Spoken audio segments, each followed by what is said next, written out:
लगाओ भाई।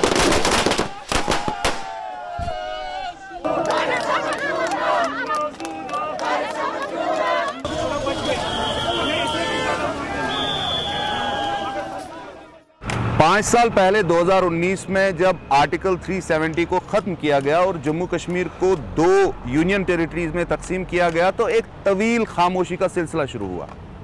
सियासी खला भी पैदा हुआ और लोगों को इजहार राय की आज़ादी भी नहीं थी। इस बीच बीजेपी के लीडर्स, ख़ास तौर से Indian prime minister Narendra Modi यहाँ आते रहे और वो कहते रहे कि दफ़ा 370 के हटाने से यहाँ हालात बिल्कुल ठीक हो गए हैं और लोगों ने उस फैसले की तौसीक की है। लेकिन सुप्रीम कोर्ट की मुदाखलत के बाद जब बिलाखिर 10 साल के इंतज़ार के बाद यहाँ सूबाई असम्बली के लिए इंतखाबात हुए तो लोगों ने उसमें बढ़ चढ़ कर हिस्सा लिया।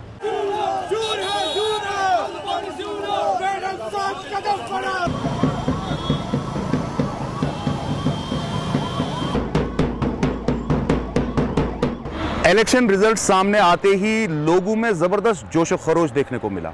लोग खुश थे।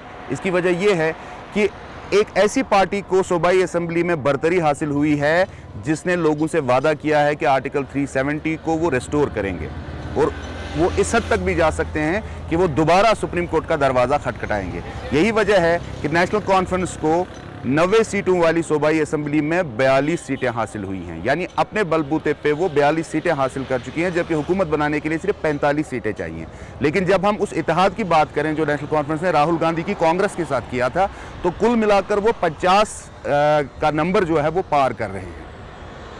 बहुत खुशी है हमें। आज 10 साल के बाद हमारी गवर्नमेंट बनेगी, यहाँ पे एनसी कांग्रेस की अलायंस बनेगी, तो हमें बहुत खुशी है कि आवाम को एक राहत मिलेगा, आवाम को एक खुशी मिलेगी, क्योंकि बहुत सालों से 10 सालों से आवाम यहाँ पर बहुत दुख झेल रहे हैं, तरह तरह के दुख। इंशाल्लाह हम फिर से वो 370 फिर से 35 से वापस आएगा, क्योंकि हमें इंशाल्लाह आएगा, हमें क्योंकि उम्मीद है। हम 10 सालों में बड़ा सफ़र हमने किया है। कोई गरीबी है या बेरोजगारी है, कोई सड़क नहीं, कोई काम नहीं, कोई कुछ नहीं। जाते कि हमें जाना पड़ता था दिल्ली में, कौन सुनता था? यहाँ कोई नहीं सुनता था। गवर्नर साहब को जो मर्जी है वो करता था। इस इलेक्शन की एक और ख़ास बात यह है कि दहाइयों से यहाँ पर इंतखाबात होते आए हैं और सियासतदान लोगों को बिजली, पानी और सड़क के वायदे करते थे। लेकिन ये पहला मौका है कि नज़रियाती बुनियादों पर इंतखाबात हुए और नताइज हम सब के सामने हैं कि आर्टिकल 370 को प्रोटेक्ट करने वाली जो पार्टी है, प्रोटेक्ट करने का दावा करने वाली पार्टी है, उसको सबसे ज़्यादा सीटें हासिल हुई हैं।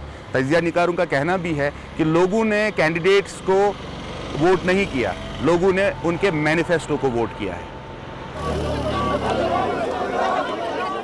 1999 के बाद जब से नेशनल कॉन्फ्रेंस ने ऑटोनॉमी रेजोल्यूशन पास किया, ये पहली दफ़ा था कि एक आइडियोलॉजिकली बेस्ड मैनिफेस्टो लोगों के सामने लाया गया, जिसमें ये वाज़ेह तौर कहा गया कि एक, हम अगस्त 5, 2019 को जो इक़दाम दिल्ली ने उठाए उसके ख़िलाफ़ है।